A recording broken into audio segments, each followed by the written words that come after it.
तमाम बड़ी खबरों पर बात करेंगे, लेकिन पहली बड़ी खबर है आज की कि नेतन्याहू किसी को छोड़ेंगे नहीं।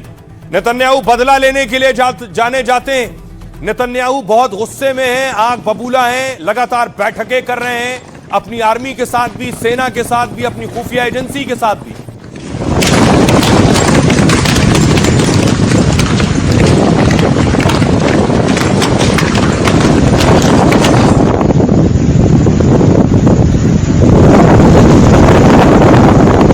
नेतन्याहू बड़े बदले की तैयारी में है। कल आपको बताऊं, यहूदियों पर 10 मिनट तक लगातार फायरिंग होती रही। ये पूरा 10 मिनट का वीडियो है। 10 मिनट का वीडियो मैं आपको दिखा रहा हूं। देखिए कैसे एक के बाद एक गोलियां 10 मिनट तक लगातार चलती रहीं।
आप देख रहे हैं पूरा वीडियो 10 मिनट का है। इसकी रफ्तार, इसकी स्पीड हमने बढ़ाई है और उस 10 मिनट तक देखिए लगातार यहूदियों पर गोलियां बरसाई जा रही हैं जो यहूदी त्योहार मना रहे थे।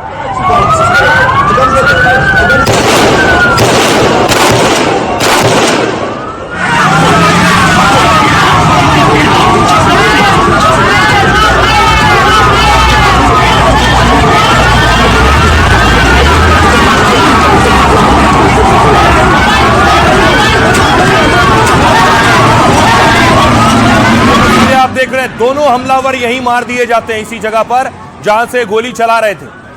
उसके बाद वहां लोग पहुंचते हैं, पुलिस पहुंचती है और उसके बाद पुलिस एक मरे हुए आतंकी को कब्जे में लेती है और दूसरा जो घायल था उसे पकड़ती है। जो घायल है उसे लोग लातों से मारते हैं। लोगों का गुस्सा था इस कदर।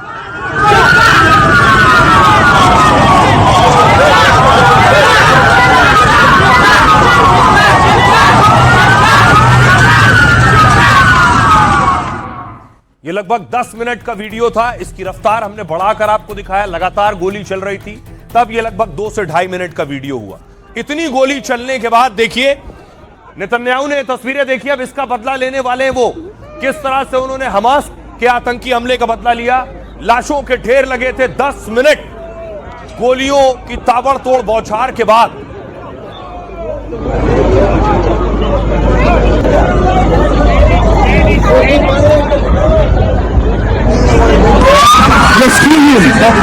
ये सीपीआर दिया जा रहा है। जो शख्स घायल था उसे उठाया जा सके। और ये जो स्थिति है, ये लाशों का अंबार लग गया। यही पहले भी हुआ था। आपको याद होगा इसका बदला कैसे लिया था। इसका बदला हमास के खात्मे के साथ लिया। नेतन्याहू ने देखिए हमास के मुखिया रहे सिनेवर को मारा था। ये वो तस्वीर है, किसी को छोड़ते नहीं है। ये देख रहे हैं सिनेवर ड्रोन में दिखाई दिया। ढूंढते रहे, महीनों तलाश किया और उसके बाद सिनेवर को ढेर किया।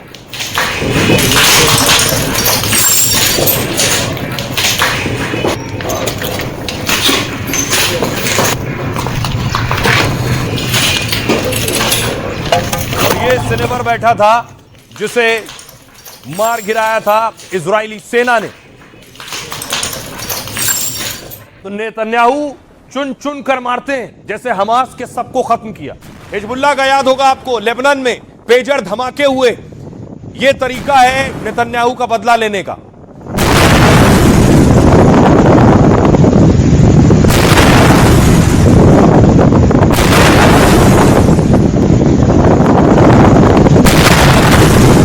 क्या नेतन्याहू एक बार फिर से ऐसा ही बदला लेंगे? हिजबुल्लाह के चीफ नसरुल्लाह को मारा नेतन्याहू ने।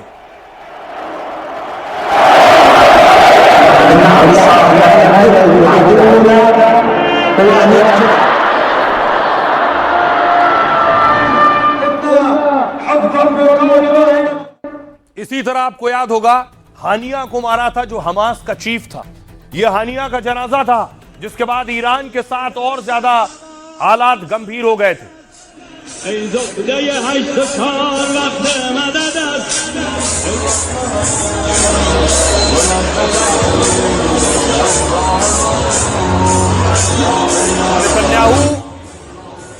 नेतन्याहू, उनकी सेना, उनकी खुफिया एजेंसी किसी उनके मुल्क या यहूदी पर हमला होने पर किसी को बख्शती नहीं है। मूल नाश समूल सफाया कर कर ही दम लेती हैं, और इस हमले के बाद भी मुसाद और नेतन्याहू इसी तैयारी में। सिडनी में लाशों के ढेर लगाने वाला एक तो जहन्नुम जा चुका है, अब दूसरे की बारी है। इजराइल से लेकर ऑस्ट्रेलिया तक यहूदियों को टारगेट करने वाली मानसिकता पर नेतन्याहू बड़ी चोट करने वाले हैं। इस हमले के पीछे हमास, पाकिस्तान या किसी भी आतंकी गुट का हाथ है तो नेतन्याहू उसका समूल नाश कर देंगे। You can run, you can hide, but in the end, Israel will get you. That Israel will act against all those who attack us, will pay a very heavy price. Israel will do whatever it has to do to protect our state and to protect our people. Netanyahu के दिलो दिमाग में यहूदी विरोधियों के खिलाफ भड़कती आग का आपने अब तक बस ट्रेलर देखा है। सोचिए अब ऑस्ट्रेलिया में यहूदियों का नरसंहार हुआ तो नेतन्याहू क्या करेंगे? अब नेतन्याहू गुस्से में है ऑस्ट्रेलिया को लेकर। उनका कहना है ऑस्ट्रेलिया में कैसे गाजा के समर्थन में प्रदर्शन हो रहा था, और उन्होंने मना किया था ऑस्ट्रेलिया के प्रधानमंत्री को कि तुम्हारे यहां कैसे गाजा के समर्थन में, फिलिस्तीन के समर्थन में लोग प्रदर्शन कर रहे हैं। कल यही लोग, इसी में से लोग उठकर कोई यहूदियों को टारगेट करेगा, कोई बेगुनाहों को टारगेट करेगा।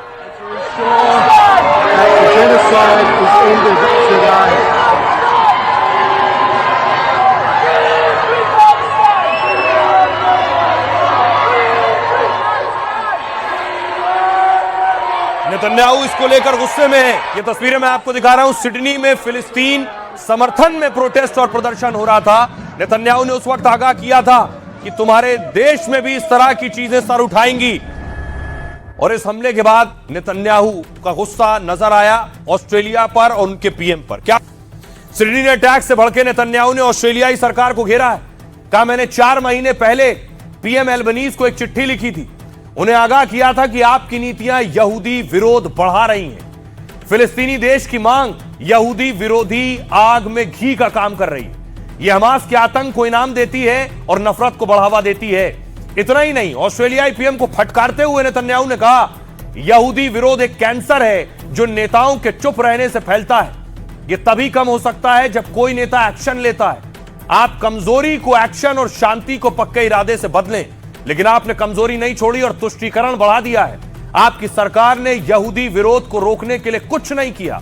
आपने अपने देश में बढ़ रहे इस कैंसर को रोकने के लिए कुछ नहीं किया। आपने कोई एक्शन नहीं लिया और इस बीमारी को फैलने दिया है। इसका नतीजा यह हुआ कि आज हमने यहूदियों पर भयानक हमले देखे हैं, लेकिन आप एक्शन नहीं ले रहे हैं। आपको कार्रवाई करनी होगी, क्योंकि इतिहास हिचकिचाहट और कमजोरी को माफ नहीं करेगा। यह नेतन्याहू का कहना है। सुनिए जरा कैसे नेतन्याहू गरजे। On August 17th, about 4 months ago, मेरी चेतावनी देने के बाद भी अपनी सरकार ने कुछ नहीं किया। इसी वजह से यह भयानक हमला हुआ है। ऑस्ट्रेलिया की सरकार की नीतियां यहूदी विरोध की आग में घी डालने का काम कर रही हैं। कमजोरी से काम लेने से यहूदी विरोध का कैंसर खत्म नहीं होगा। इसके लिए एक्शन लेना ही होगा। promoting and encouraging anti-Semitism in Australia. अब सबकी नजरें इस तरफ है कि नेतन्याहू और मुसाद क्या कुछ बड़ा करने वाले, क्योंकि एक भी यहूदी मारा जाता है तो नेतन्याहू चुन चुन कर बदला लेते हैं। और नेतन्याहू ने इस इससे पहले भी ये दिखाया है करके। नेतन्याहू मीटिंग भी ले रहे हैं, कई बैठकें ले चुके हैं और वहां से वो ऑस्ट्रेलिया के पीएम पर भी बरस चुके हैं। अब तैयारी है बदले की। अब तलाश हो रही है जो हमलावर थे उनको लेकर, उनका कनेक्शन किससे था। तस्वीर अगली दिखाऊं मैं आपको, यह है वो हमलावर, इसका नाम है नवीद अकरम। नवीद अकरम देखिए बेखौफ होकर बेधड़ल्ले से गोली चला रहा है।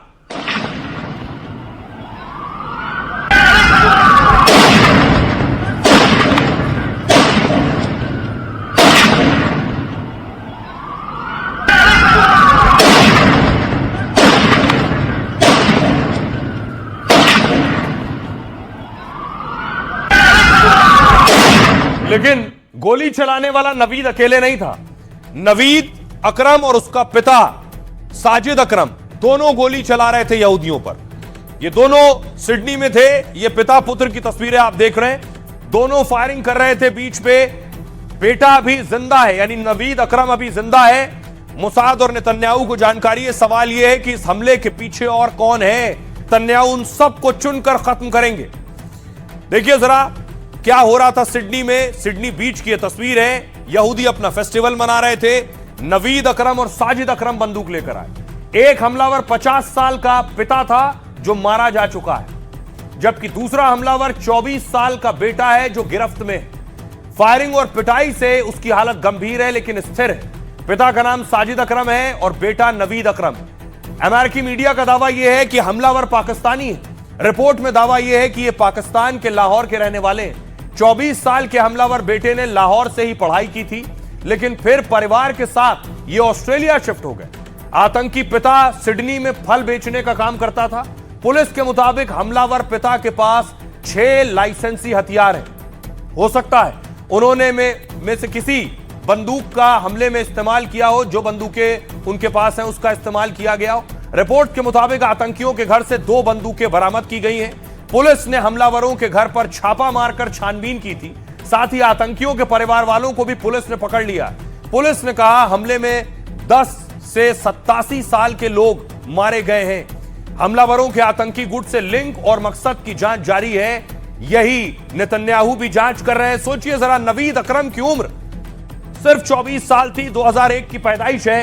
ये नवीद अकरम की तस्वीर आप देख रहे हैं। तो सिडनी का मौलाना ठीक उसी तरह जिहाद को सही बताने की कोशिश कर रहा है जैसे भारत में भी पिछले दिनों एक मौलाना जिहाद को सही बताने की कोशिश कर रहे थे और जिहाद के मायने अलग अलग बता रहे थे। हमने मुस्लिम धर्मगुरुओं से पूछा कि इस तरह के दिमाग में कीड़े पैदा करने वाले, लोगों को गुमराह करने वाले, जिस गुमराह होने के बाद बंदूक उठा लेते हैं लोग, क्या ये सही है? ये जो सिडनी का मुस्लिम स्कॉलर बोल रहा है, क्या इसके मायने क्या है? सुनिए जरा क्या कह रहे हैं मुस्लिम धर्मगुरु। कत्ल क़िताल, जंगो जिदाल का कायल नहीं। इस्लाम इंसानियत की बात करता है, मानवता की बात करता है।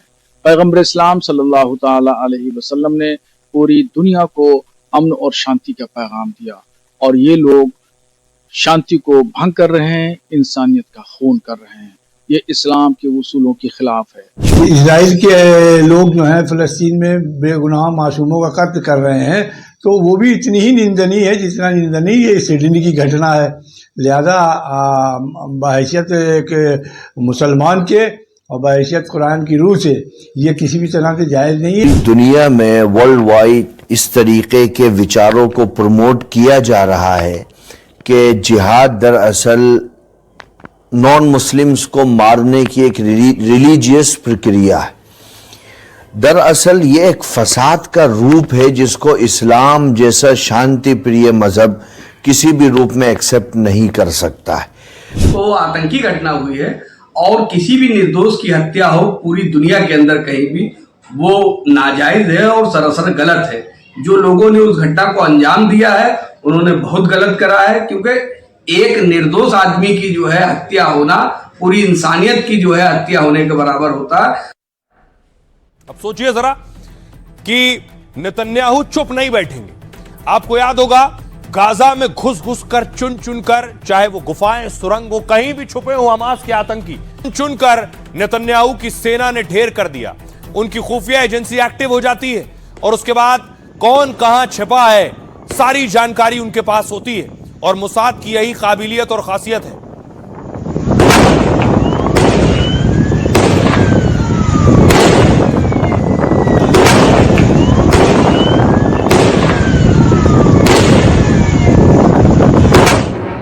इससे पहले जितने भी हमले हुए हैं यहूदियों पर, इजरायली नागरिकों पर, मोसाद ने किसी को नहीं बख्शा है। इतिहास यही कहता है। मोसाद कैसे काम करता है मैं आपको बताऊं। इस तस्वीर को देखिएगा, सब पर नजर होती है नेतन्याहू की। इजराइल के प्रधानमंत्री नेतन्याहू ने एक बार कहा था, अगर आपको याद हो, हम अपने दुश्मनों के साथ जो करेंगे वो पीढ़ियों तक गूंजेगा।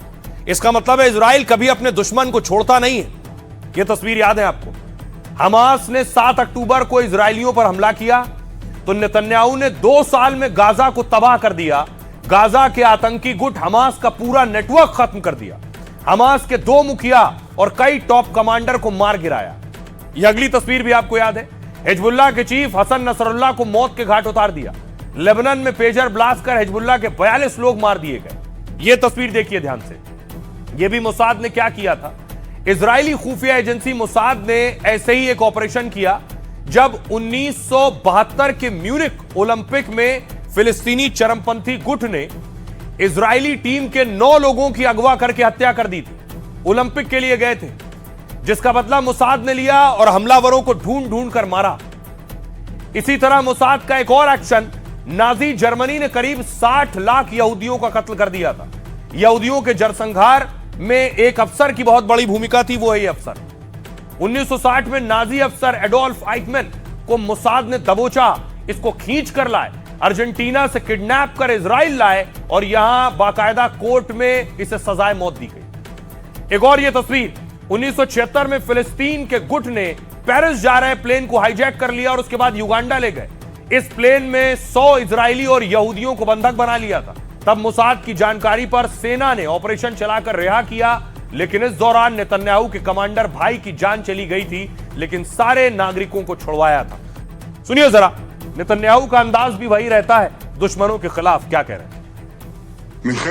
हम यहूदी विरोधी भावना और इजराइल के खिलाफ उकसावे का भयानक मंजर देख रहे हैं। इसका मुकाबला किया जाना चाहिए। इजरायली डिफेंस फोर्स दुनिया की सबसे जुझारू सेना है। मैं जब सैनिकों और उनके परिवार वालों से मिला तो उन्होंने मुझे कहा था कि अंत तक रुकना नहीं है, हमें जीत चाहिए। मैं आप सबसे कहता हूं कि पूरी दुनिया के खिलाफ जाकर अगर लड़ना पड़ा तो भी मैं हार नहीं मानूंगा। हम मिलकर जीतेंगे। लेकिन इस हमले में एक शख्स है जिसकी तारीफ हो रही है, जो हमलावरों पर टूट पड़ा। देखिए, पीछे से आया और हमलावर को दबोच लिया है, उसका गला पकड़ लिया है, उससे बंदूक छीन ली है और उसे मजबूर कर दिया भागने के लिए। ये बहादुरी दिखाने वाले शख्स की सभी तारीफ कर रहे हैं, नेतन्याहू भी तारीफ कर रहे हैं। दुनिया के हर मुल्क में इस शख्स की तारीफ हो रही है जिसने आतंकी को दबोच लिया था।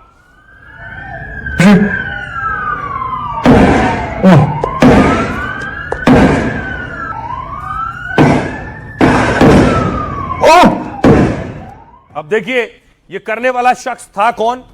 वो आज बिस्तर पर है, घायल है। इसका नाम है अहमद। अहमद ऑस्ट्रेलिया का ही नागरिक है। अहमद अल अहमद नाम है, जो अस्पताल में है। इसको भी गोली लगी है, बुरी तरह से घायल है।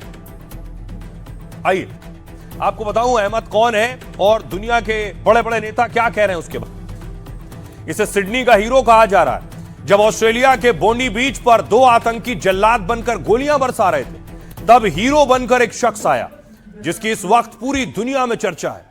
लोग उनकी बहादुरी की खूब तारीफें कर रहे हैं, क्योंकि वो ताबड़तोड़ फायरिंग करते हुए हमलावर के ऊपर टूट पड़ा। पहले तो हमलावर को दबोच लिया, फिर उसकी बंदूक छीन ली और कई लोगों को मरने से बचा लिया। हमलावर से बंदूक छीनने वाले की कई नेताओं ने भी तारीफ की है। अमेरिकी राष्ट्रपति ट्रंप ने कहा वो वाकई एक बहादुर इंसान है, जिन्होंने एक शूटर पर हमला किया और कई जिंदगियां बचाई हैं। इजरायली प्रधानमंत्री नेतन्याहू ने तारीफ करते हुए कहा, एक बहादुर ने कई बेगुनाह यहूदियों की जान बचाई है। वो एक मुस्लिम बहादुर आदमी है जिसे मैं सलाम करता हूं। ऑस्ट्रेलिया के प्रधानमंत्री एल्बनीज ने कहा, ये एक हीरो है, उन्होंने खतरा मोल लेकर बड़ी बहादुरी से कई जानें बचाई हैं। हमलावर से भिड़े हीरो का नाम अहमद अल अहमद है, जो सिडनी के सदरलैंड शहर में फलों की दुकान लगाता है। यानी एक फल बेचने वाला फरिश्ता तो दूसरा कातिल निकला। जो गोलियां चला रहे थे वो भी फल बेचते थे। अहमद अल अहमद की उम्र 43 साल है। उनके 2 बच्चे हैं। दावा है अहमद ने इससे पहले कभी भी बंदूक नहीं चलाई थी, लेकिन इसके बावजूद उन्होंने हमलावर से बंदूक छीनकर चलाई। हालांकि इस दौरान उन्हें बाह और हथेली के पास 2 गोलियां लगी। अहमद के चचेरे भाई ने बताया कि वो अस्पताल में भर्ती हैं और इसी बीच दावा है कि अहमद के लिए लोग पैसा जुटा रहे हैं। 2 कैंपेन में ही करीब 10 करोड़ रुपए लोगों ने अहमद को डोनेट कर दिए, दान कर दिए। आज की एक और बड़ी खबर है, और खबर है मोदी के अपमान पर भारी घमासान हुआ। प्रधानमंत्री नरेंद्र मोदी दरअसल विदेश दौरे पर हैं, जॉर्डन पहुंचे हैं। 3 देशों का दौरा है, ये पहली तस्वीर आप देख रहे हैं। पीएम मोदी जॉर्डन पहुंचे, विदेश में और देश में घमासान मचा था।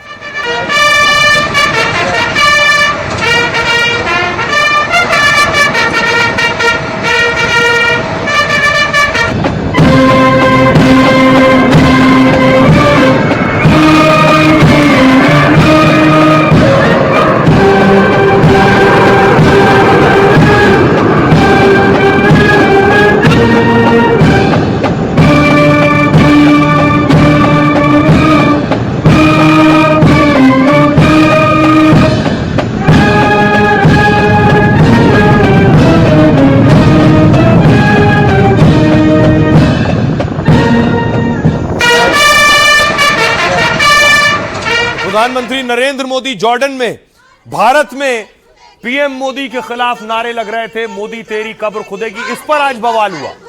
मोदी तेरी कब्र खुदेगी, आज नहीं तो कल खुदेगी। मोदी तेरी कब्र खुदेगी, आज नहीं तो कल खुदेगी। मोदी तेरी कब्र खुदेगी, आज नहीं तो कल खुदेगी। मोदी तेरी कब्र खुदेगी, आज नहीं तो कल खुदेगी। मोदी भारत में कांग्रेस के नेता मोदी तेरी कब्र खुदेगी नारा लगा रहे थे, जॉर्डन में मोदी मोदी के नारे लग रहे थे जब पीएम मोदी पहुंचे। मोदी मोदी मोदी मोदी मोदी मोदी मोदी मोदी।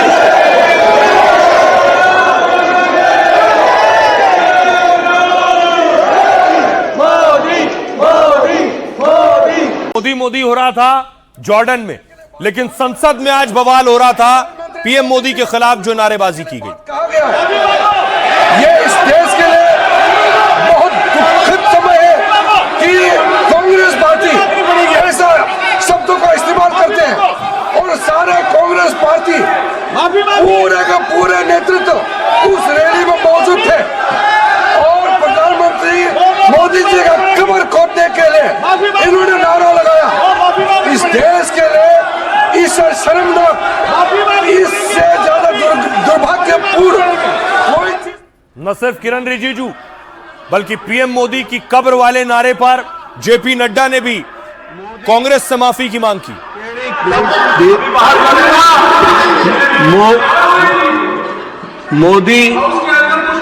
मोदी तेरी कब्र खुदेगी, आज नहीं तो कल खुदेगी।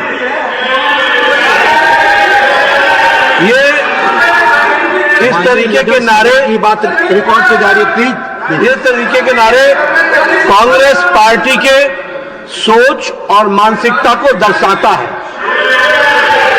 ये नामदारों के झंझलाहट को स्पष्ट इंगित करता है और साथ में इस तरीके की बात कहना एक प्रधानमंत्री जी के खिलाफ और मृत्यु की कामना करना, यह अपने आप में बहुत ही निंदनीय है। इसके लिए हमारे नेता प्रतिपक्ष और कांग्रेस पार्टी के नेता यहां बैठी हैं, आदरणीय सोनिया गांधी जी, इनको देश से माफी मांगनी चाहिए और देश से माफी मांगनी चाहिए और ये नामदारों के झंझलाहट है, इसको समझना चाहिए। और मैं ये भी कहना चाहूंगा कि राजनीति का स्तर कांग्रेस पार्टी, बीजेपी सोनिया गांधी से माफी की मांग कर रही थी, इधर कांग्रेस प्रदर्शन कर रही थी वोट चोरी के खिलाफ आज दिल्ली में।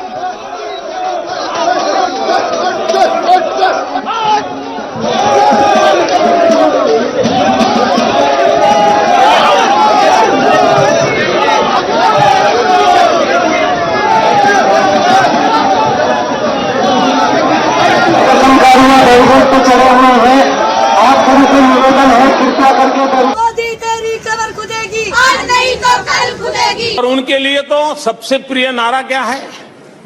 मोदी तेरी कब्र खुदेगी।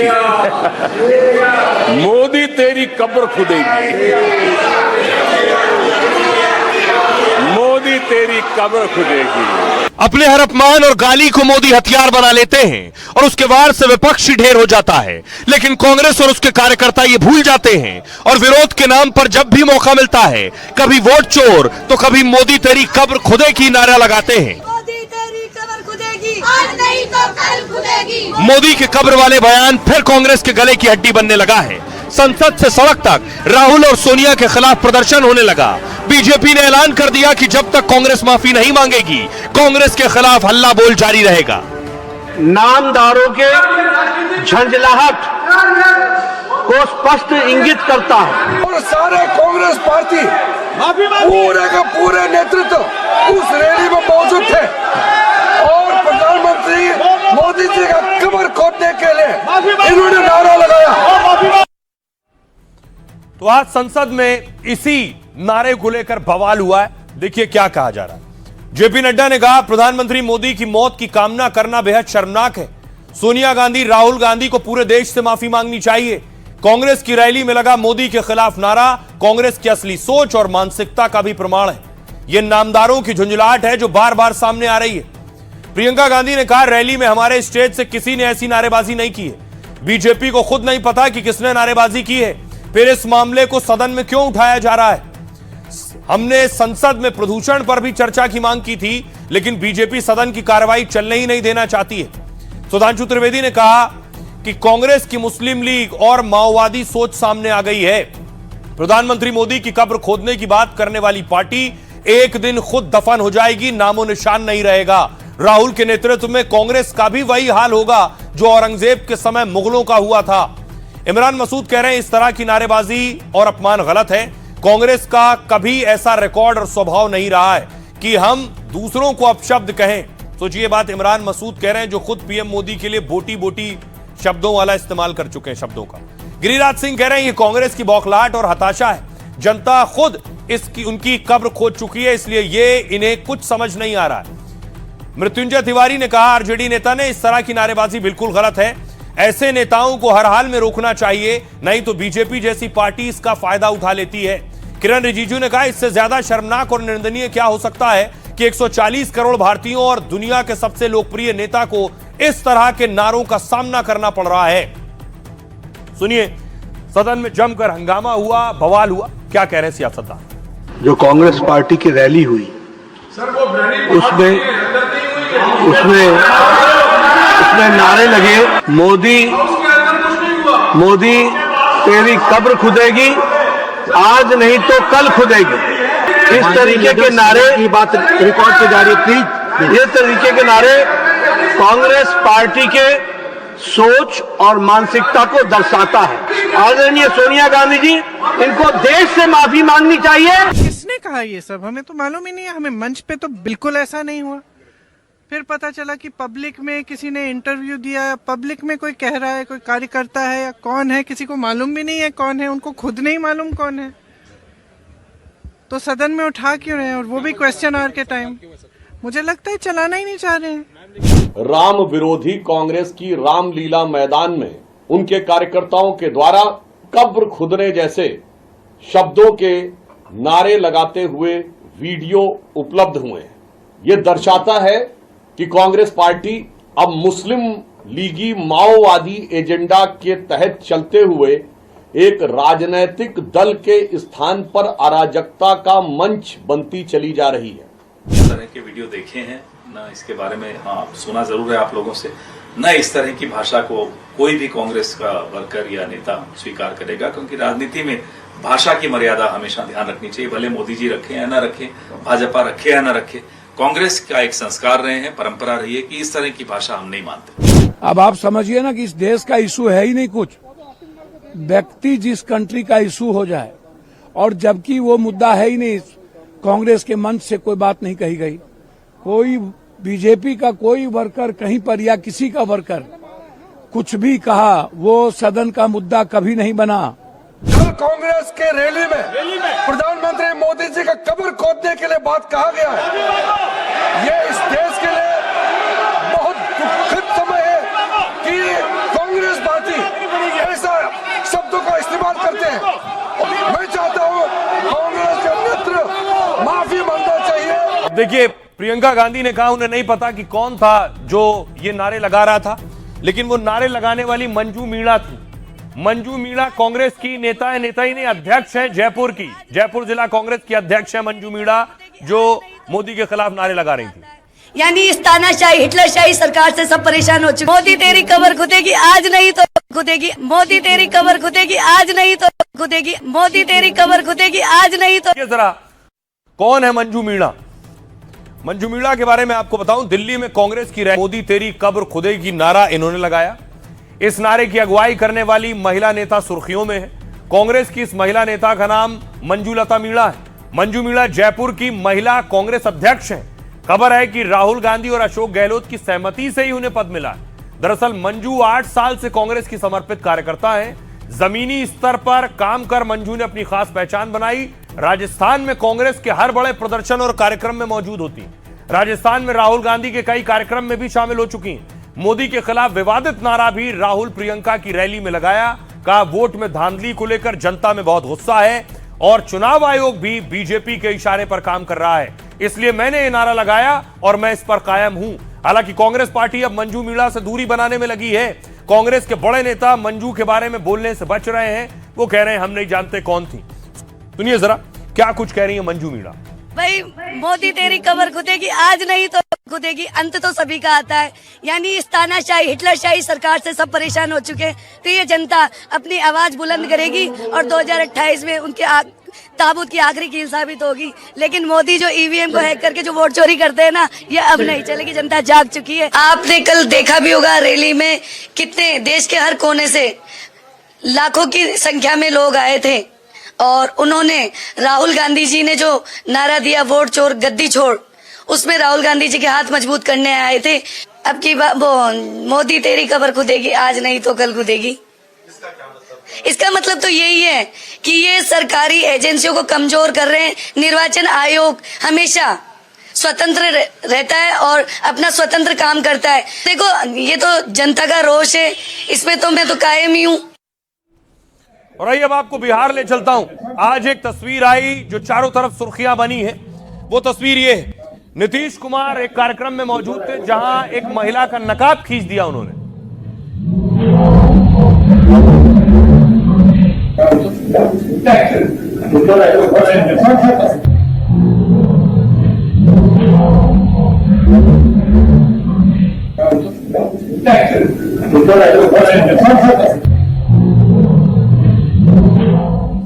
ये तस्वीर आप देख रहे हैं, एक झटके में नीतीश कुमार ने हिजाब खींच दिया है। कार्यक्रम में मौजूद है, महिला का हिजाब हटाने की कोशिश की। नीतीश के इस कदम से सियासी बवाल मच गया है। विपक्ष उन पर गंभीर आरोप लगा रहा है। यह घटना डॉक्टरों के नियुक्ति पत्र वितरण कार्यक्रम में हुई है। मंच पर जब महिला डॉक्टर प्रमाण पत्र लेने आई तो मुख्यमंत्री ने उसका हिजाब हटा दिया। मौके पर मौजूद डिप्टी सीएम आप पीछे देख रहे हैं, सम्राट चौधरी दोनों हाथ से पकड़ रहे हैं, कोशिश कर रहे हैं उन्हें पकड़ने की। सम्राट चौधरी और मंगल पांडे ने रोकने की कोशिश की, लेकिन तब तक वो हिजाब खींच चुके थे। विपक्षी दल आरजेडी ने इसे महिलाओं का अपमान बताया। साथ ही आरजेडी ने नीतीश कुमार की सेहत पर भी सवाल उठाया है।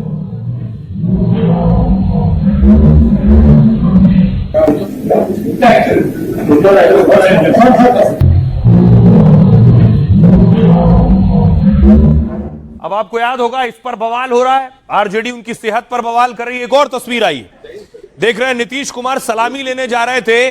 प्रोटोकॉल कहता है कि सिर्फ सीएम सलामी लेंगे, पीछे डीजीपी। नीतीश ने एक एक कर सबको बिठा लिया जीप में। अरे आइए ना, आओ ना।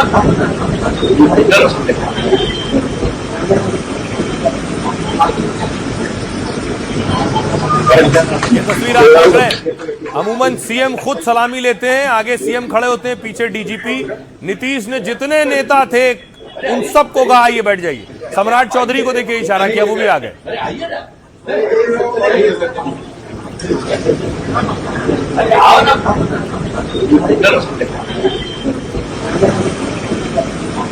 एक और तस्वीर पिछले दिनों आई, आपको याद होगा, नीतीश कुमार एक कार्यक्रम में थे, एक अधिकारी वहां पहुंचे, उन्हें गमला भेंट किया तो गमला अधिकारी के सिर पर रख दिया। जोरदार ताली स्वागत की ओर से है। बहुत बहुत स्वागत अभिनंदन की ओर से है, बहुत बहुत स्वागत की ओर से है, बहुत बहुत स्वागत, जोरदार ताली स्वागत आप सबकी ओर से है, बहुत बहुत स्वागत अभिनंदन। तो नीतीश की सेहत को लेकर अब आरजेडी सवाल उठा रही है। अब बिहार से ही आज की एक और बड़ी खबर है, बीजेपी के कप्तान भी बिहार से हैं। ये तस्वीर आप देख रहे हैं, नितिन नवीन जिन्हें कार्यकारी अध्यक्ष बनाया गया है, यही कमान संभालेंगे अब बीजेपी की। अगली तस्वीर मैं आपको दिखाऊं, नितिन नवीन जब उन्हें कल फैसला हो गया, कल पता चल गया कि कार्यकारी अध्यक्ष होंगे, तो आज सुबह नितिन नवीन मंदिर पहुंचे।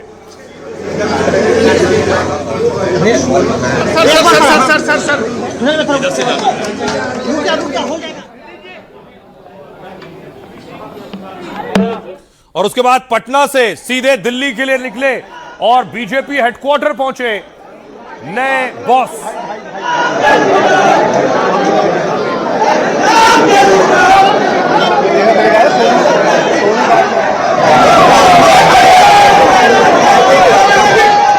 तस्वीरें आप देख रहे हैं, बीजेपी मुख्यालय पहुंचे नितिन नवीन और उनका गुलदस्तों से स्वागत किया गया। पीयूष गोयल ने स्वागत किया।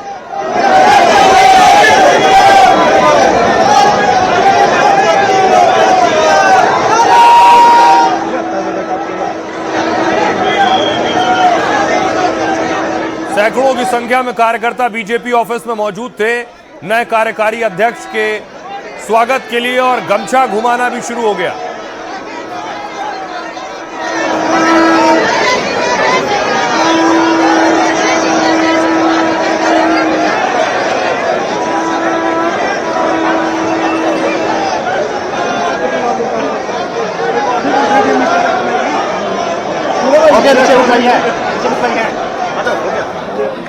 और एक और तस्वीर सामने आई जब खुद गृह मंत्री अमित शाह, बीजेपी के अध्यक्ष जेपी नड्डा, रविशंकर प्रसाद, धर्मेंद्र प्रधान इंतजार कर रहे थे नितिन नवीन का उनके स्वागत के लिए।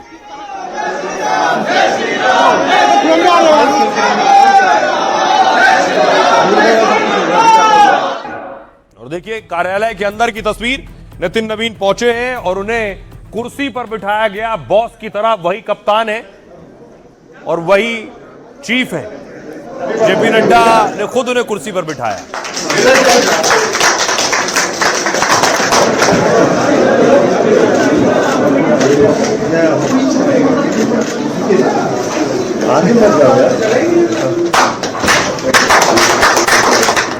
तो बीजेपी को सबसे युवा अध्यक्ष मिल गया है। जितनी राजनीतिक पार्टियां हैं उनमें सबसे युवा नितिन नवीन है। नितिन नवीन अध्यक्ष, कार्यकारी अध्यक्ष, आगे अध्यक्ष होंगे। 45 साल उम्र है नितिन नवीन की। उसके उलट देखिए मल्लिकार्जुन खड़गे, कांग्रेस अध्यक्ष, 83 साल उम्र है। समाजवादी पार्टी के मुखिया अखिलेश यादव 52 साल के हो गए। बीएसपी सुप्रीमो मायावती 69 साल की हैं और ममता बनर्जी 70 साल की हैं। सबसे यंग नितिन नवीन है 45 साल के। शरद पवार एनसीपी चीफ 85 साल के हैं और आरजेडी के लालू यादव 77 साल के हैं। फारूक अब्दुल्ला नेशनल कॉन्फ्रेंस के मुखिया 88 साल के हैं। शिवसेना के चीफ उद्धव ठाकरे हैं जो 65 साल के हैं। डीएमके के मुखिया स्टालिन 72 साल के हैं। यानी उन सब के मुकाबले सबसे युवा कार्यकारी अध्यक्ष और बीजेपी के चीफ 45 साल के नितिन नवीन होंगे। अब आपको बताऊं कि नितिन नवीन को चुन लिया गया, लेकिन अब उस पर विरोधी सवाल उठा रहे हैं। क्या कह रहे हैं देखिए। पवन खेड़ा कह रहे हैं बीजेपी में बिना चुनाव के अध्यक्ष बना देते हैं। असल में अध्यक्ष तो सिर्फ रिमोट से चलता है। रिमोट का कंट्रोल तो बीजेपी में शाह के पास होता है। गिरिराज सिंह कह रहे हैं हमारे यहां नई पीढ़ी को मौका दिया गया है। नितिन आगे जेन जी और पूरे देश को नई ऊर्जा देंगे। बीजेपी कोई कांग्रेस पार्टी की तरह नहीं है जो नेहरू खानदान के इर्द गिर्द घूमती रहती है। सौरभ भारद्वाज कह रहे हैं बीजेपी किसी भी अनजान चेहरे को बड़ा पद दे देती है। मुझे तो मध्य प्रदेश के मुख्यमंत्री का नाम याद नहीं है। बीजेपी जानबूझकर लो प्रोफाइल चेहरों को पद देती है ताकि उन्हें अपने इशारे पर चला सकें। देवेंद्र फडणवीस कह रहे हैं नितिन नवीन एबीवीपी में रहे, बीजेपी युवा मोर्चा के मंत्री रहे। बीजेपी ही अकेली पार्टी है जो अगली पीढ़ी को मौका देती है। कुछ साल पहले जैसे मुझे महाराष्ट्र में मौका दिया गया था, इसी तरह राष्ट्रीय स्तर पर युवा चेहरे को जिम्मेदारी दी गई। अजय राय यूपी कांग्रेस अध्यक्ष कह रहे हैं अध्यक्ष तो बना लेंगे, लेकिन इससे क्या होगा? बीजेपी देश और जनता को क्या दे रही है? रविशंकर प्रसाद कह रहे हैं नितिन ने अपने काम से पार्टी में खास पहचान बनाई है, इसलिए बीजेपी ने एक कार्यकर्ता को सम्मान और जिम्मा दिया है। वो पार्टी के बहुत ही विनम्र और समर्पित कार्यकर्ता हैं। वो संगठन भी समझते हैं और सत्ता की जिम्मेदारी भी जानते हैं। राजीव राय अखिलेश के सांसद ने कहा बीजेपी में सब डमी है। एमपी और राजस्थान के सीएम के बाद एक और डमी। बीजेपी को बस मोहरों की जरूरत होती है। अपर्णा यादव कह रही हैं बाकी पार्टियां सिर्फ जेनजी और युवाओं की बात करती हैं, जबकि मोदी और बीजेपी राजनीति में युवाओं को मौका देती है। सुनिए जरा इस पर क्या कह रहे हैं सियासतदान। बिना चुनाव के एक अध्यक्ष बनाया है, उसको वर्किंग प्रेसिडेंट का खिताब दिया है। वर्किंग प्रेसिडेंट भाजपा में एक कोड वर्ड होता है। उसका मतलब यह होता है कि जो नॉन वर्किंग गृह मंत्री है वो गृह मंत्रालय तो नहीं देखता, वो भारतीय जनता पार्टी के अध्यक्ष पद को चलाता वही है। तो रिमोट कंट्रोल अमित शाह के हाथ में अभी भी रहेगा, जैसा कि पिछले कुछ सालों से आपने देखा। नड्डा जी बेचारे घूमते रहते थे अध्यक्ष बन के, काम करने वाला जो काम थे, डिसीजंस थे, निर्णय थे, वो अमित शाह लेते थे। अभी भी यही होने वाला। ये कोई कांग्रेस पार्टी नहीं है जो नेहरू खानदान के इर्द गिर्द ही घूमता रहे, जिसे जी जैन कहने वाले लोग हैं। ये न्यू जनरेशन के हैं और ये आने वाले दिनों में वही न्यू जैन को, जी जैन को एक ऊर्जा देंगे। ये पूरे उम्मीद के साथ नितिन नवीन पूरे देश के युवाओं को एक ऊर्जा देंगे। यूपी के जो अध्यक्ष बना लें, कुछ भी कर लें, और केंद्र में भी किसी को बना लें, जब तक अपनी कार्यप्रणाली नहीं सुधारेंगी, इनकी कार्यप्रणाली सुधर नहीं रही है सरकार में, प्रचार प्रसार से चीजें नहीं चलेंगी। जब तक जो जनता को आपको देना है, जिसलिए जनता ने आपको चुन के भेजा, उस पर तो वो कोई काम हो नहीं रहा है। यह संदेश साफ है कि भाजपा ही वर्तमान है, भाजपा ही भविष्य है, भाजपा ही विकसित भारत बनाने का काम करेगी। अब देखिए जरा नितिन नवीन कितने पीछे की पंक्ति से आगे आए हैं। यह तस्वीर 2012 की बयां कर रही है। यह तस्वीर देखिए जरा, इसमें कौन कौन खड़ा हुआ है। इसमें अनुराग ठाकुर नजर आ रहे हैं, उनके बगल में प्रमोद सावंत। अनुराग ठाकुर केंद्रीय मंत्री बन चुके हैं, प्रमोद सावंत सीएम बन चुके हैं। उधर सांगी हैं जो गृह मंत्री हैं। और पीछे देखिए, पीछे नितिन नवीन खड़े हुए हैं। अग्रिम पंक्ति आगे बढ़ चुकी है, पीछे वाली पंक्ति अब आगे आ रही है, जो कार्यकारी अध्यक्ष और बीजेपी चीफ बन रहे हैं। यह बताता है कि बीजेपी कैसे पीछे से लोगों को आगे लेकर आती है। यह तस्वीर में ही पूरी कहानी छिपी है। एक और तस्वीर मैं आपको दिखाऊं, नितिन नवीन बैक सीट पर रहते रहे, पीछे की पंक्ति में, और काम करते रहे। यह उनके परिवार की तस्वीर है। परिवार में कौन कौन है नितिन नवीन के, यह आपको बताऊंगा। यह तस्वीर छठ पूजा की आप देख रहे हैं, पत्नी के साथ छठ मनाते नितिन नवीन। अब आपको बताऊं उनके घर परिवार के बारे में, कहां से ताल्लुक रखते हैं, घर परिवार में कौन है। बीजेपी के नए बॉस के, बीजेपी के नए अध्यक्ष की जिंदगी बहुत कम लोग जानते हैं। बांकीपुर से विधायक नितिन मूल रूप से नवादा के रहने वाले हैं। परिवार में उनकी पत्नी, 10 साल का बेटा और 3 साल की बेटी है। पत्नी दीपमाला कभी स्टेट बैंक ऑफ इंडिया में बड़ी अधिकारी थी। पति नितिन राजनीति में आए तो दीपमाला ने नौकरी छोड़ दी। दीपमाला कहती है 15 साल पहले नितिन से अरेंज मैरिज हुई। आज हालत यह है कि मुझे कुछ बताना नहीं पड़ता, वो खुद समझ जाते हैं। किसी का मन कैसे समझा जाए ये नितिन को बखूबी पता है। नितिन कभी झगड़ा नहीं करते, क्योंकि बोलने से ज्यादा वो सुनते हैं। वो बेहद शांत, सुलझे हुए और संवेदनशील इंसान हैं। नितिन पहले विधायक बने, फिर मंत्री, और अब राष्ट्रीय जिम्मेदारी उन्हें मिली है।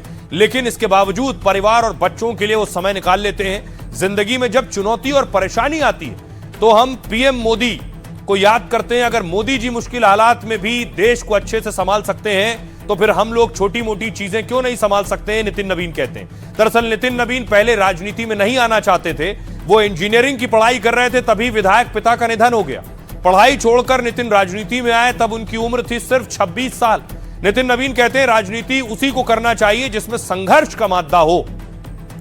आइए सुनवाता हूं, सुनिए जरा उनकी पत्नी क्या कह रही है। मेरे लिए तो व्यक्तिगत रूप से बहुत ज़्यादा खुशी की बात है, और मेरे ही लिए नहीं, पूरे बिहार वासियों के लिए गर्व की बात है कि बिहार से पहली बार कोई युवा व्यक्ति को बनाया गया है अध्यक्ष। पूरे भाजपा का, देश भर की, और कहते हैं दुनिया की सबसे बड़ी पार्टी है, तो इसके अध्यक्ष बनाए जाने पे मुझे बहुत ज़्यादा कोशिश है उनकी हमेशा से कि वो अब इस पार्टी के एक आम कार्यकर्ता के रूप में अपनी भागीदारी, अपना सहयोग करते रहें। और हमेशा ही उन्होंने किया है छत्तीसगढ़ के प्रभारी के रूप में या बिहार में भी जो कार्य किया है, उन्होंने एक कार्यकर्ता के रूप में अपना काम किया है। तो आगे भी संगठन को मजबूत करने के लिए वो काम करते रहेंगे। आइए खबरों में आगे बढ़ते हैं। अब आपको बाहुबलियों के शौक की तस्वीरें दिखाते हैं। गिफ्ट में 1.5 करोड़ का घोड़ा मिला है बाहुबली बृजभूषण को। तस्वीर देखिए जरा, ये वो घोड़ा है, इसकी कीमत है 1.5 करोड़ रुपए।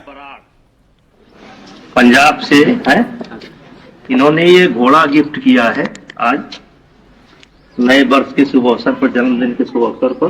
वैसे मार्केट में क्या कीमत होगी इसकी? 1.5 करोड़। 1.5 करोड़ तो पागल हो जाएगा। अभी बच्चा है, और ये अभी बच्चा है, 2 साल का है। तो बच्चा है, बच्चा दिखाते हैं। मार्केट में इसकी कीमत बता रहे हैं 1.5 करोड़। तेजवीर बराड़, आप सुन रहे हैं, बृजभूषण को जैसे ही बताया गया ये उनके बर्थडे से पहले उन्हें तोहफा दिया गया, बर्थडे गिफ्ट है उनका, और जैसे ही उन्हें बताया गया 1.5 करोड़ रुपए कीमत है, वो कह रहे हैं पागल हो क्या। मार्केट में क्या कीमत होगी इसकी? 1.5 करोड़। 1.5 करोड़ तो पागल हो जाएगा। अभी बच्चा, और ये अभी बच्चा है, 2 साल का है। अब देखिए बृजभूषण को इस तरह के घोड़ों का शौक है। और ये तस्वीर आप देख रहे हैं, बृजभूषण के 2 और घोड़े हैं।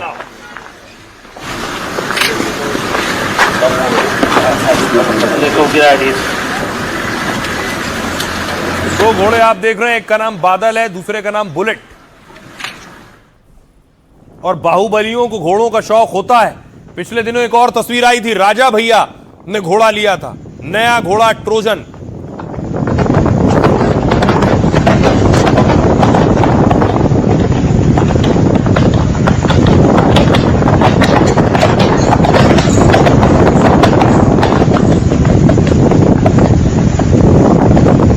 राजा भैया ने बाकायदा पूजा पाठ करके फिर घर में घोड़े को अंदर बुलाया। अब देखिए जरा, बृजभूषण का जो घोड़ा है उसकी कीमत है 1.5 करोड़ रुपए। 1.5 करोड़ में कौन कौन सी गाड़ियां आ जाती हैं, इसकी कीमत 1.5 करोड़ है। ये पोर्शे 1 करोड़ 40 लाख रुपए में मिल जाती है। इसके अलावा रेंज रोवर, ये भी 1 करोड़ 38 लाख में आ जाएगी। अगली गाड़ी देखिए, टोयोटा वेलफेयर, ये 1 करोड़ 30 लाख में मिल जाएगी। यानी इस घोड़े से कीमत से कहीं कम कीमत में ये महंगी गाड़ियां मिल जाएंगी। आइए सुनिए जरा बृजभूषण क्या कह रहे हैं 1.5 करोड़ के घोड़े पर। ये घोड़ा और गाय ये पहले हर दरवाजे पर होता था, ये हमारे यहाँ नहीं, हर दरवाजे पर घोड़ा होता था। बहुत लोग हाथी पालते थे, मैंने भी शुरू से घोड़ा पाला, मैंने भी शुरू से कुत्ता पाला, गाय शुरू से पालते हैं, आज भी गाय को गुड़ खिलाते हैं। तो इसको शौक से ना देखा जाए, ये एकदम परंपरा थी, गांव की परंपरा थी। हर गांव में 4-6 लोग जो थोड़ा ठीक ठाक होते थे घोड़ा पालते थे। पहले घोड़े से ही चलते थे, घोड़ा पालना शुभ भी माना जाता है। बाहुबली बृजभूषण शरण सिंह का नया घोड़ा बेहद खास है। 2 साल के घोड़े की कीमत 1.5 करोड़ रुपए इसलिए है क्योंकि वो इंटरनेशनल रेस में कई बार दौड़ चुका है। एक प्रतियोगिता में घोड़े ने 17 लाख का इनाम भी जीता है। इसके अलावा इस घोड़े का अलग से पासपोर्ट बना हुआ है जिससे वो विदेशी प्रतियोगिताओं में हिस्सा ले सकता है। बृजभूषण शरण सिंह के बेटे के दोस्त ने उन्हें ये गिफ्ट दिया है। गिफ्ट देने वाले तीनों पंजाब में घोड़ा रेसिंग एकेडमी से जुड़े हुए हैं। बृजभूषण के अस्तबल में पहले से भी 3 घोड़े मौजूद हैं। उनमें से एक का नाम बादल है जिसकी कीमत 10 लाख रुपए है, दूसरे घोड़े का नाम बुलेट है और वो करीब 8 लाख रुपए का। इसके अलावा हाल ही में राजा भैया के घर नया घोड़ा आया, कुंडा विधायक का नया घोड़ा ट्रोजन 30 लाख रुपए का है। बृजभूषण की तरह राजा भैया को भी घुड़सवारी का बहुत शौक है। उन्होंने पहली बार 6 साल की उम्र में ही घुड़सवारी कर ली थी। वो कई बार सड़क पर घुड़सवारी करते हुए भी नजर आते हैं। राजा भैया के अस्तबल में घोड़ों की संख्या बढ़कर 11 हो गई है, जिसमें से कई घोड़ों की कीमत 20 लाख रुपए से ज्यादा है। आइए खबरों में आगे बढ़ते हैं। आज की एक और बड़ी खबर है और जो हालात है मौसम का वो बता रहा है कि सावधान रहने की जरूरत है। ठंड के दुश्मन का और प्रदूषण। तस्वीरें देखिए कि लगातार धुंध की वजह से, ये आप देख रहे हैं दिल्ली की तस्वीर मैं आपको दिखा रहा हूं, दिल्ली का कश्मीरी गेट। सुबह देखिए जरा, कुछ नहीं दिखाई दे रहा था।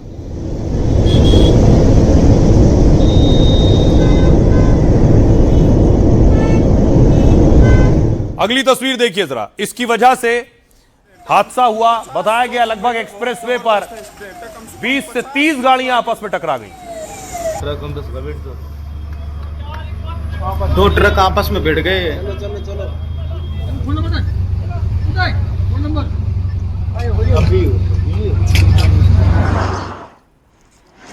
अगली तस्वीर नूह की देखिए। नूह की तस्वीर आपने देखी है। तस्वीर आप देख रहे हैं हापुड़ की। हापुड़ में देखिए गाड़ी का एक्सीडेंट हो गया इसी कोहरे की वजह से, धुंध की वजह से।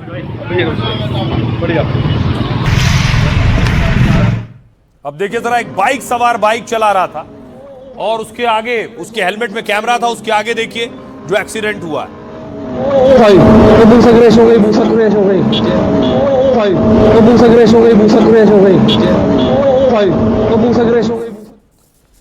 तो सोमवार की सुबह सीजन का पहला कोहरा जानलेवा साबित हुआ। दिल्ली मुंबई एक्सप्रेसवे पर 25 गाड़ियां आपस में टकरा गई। 2 पुलिसकर्मी समेत 4 लोगों की मौत हो गई। सुबह 5 बजे हुए हादसे में 15 से 20 लोग घायल हो गए हैं। जीरो विजिबिलिटी की वजह से सबसे पहले 2 ओवरलोड डंपर आपस में टकराए, फिर पीछे से आ रहा अमरूद से भरा एक ट्रक इन वाहनों से जा भिड़ा है। इसके बाद एक एक करके कई गाड़ियों ने टक्कर मारी।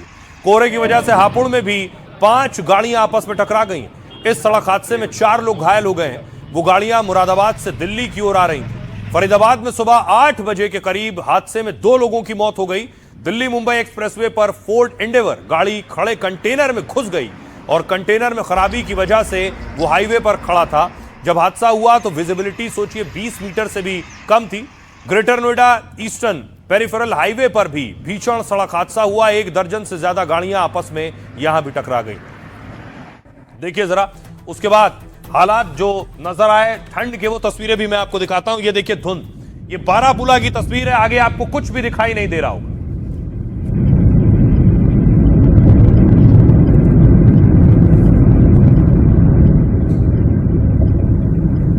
जब सुबह तड़के निकलिए तो ये स्थिति होती है। एक और तस्वीर मैं आपको दिखाऊं दिल्ली की। दिल्ली में प्रदूषण का हाल क्या है वो इस तस्वीर से आपको अंदाजा होगा।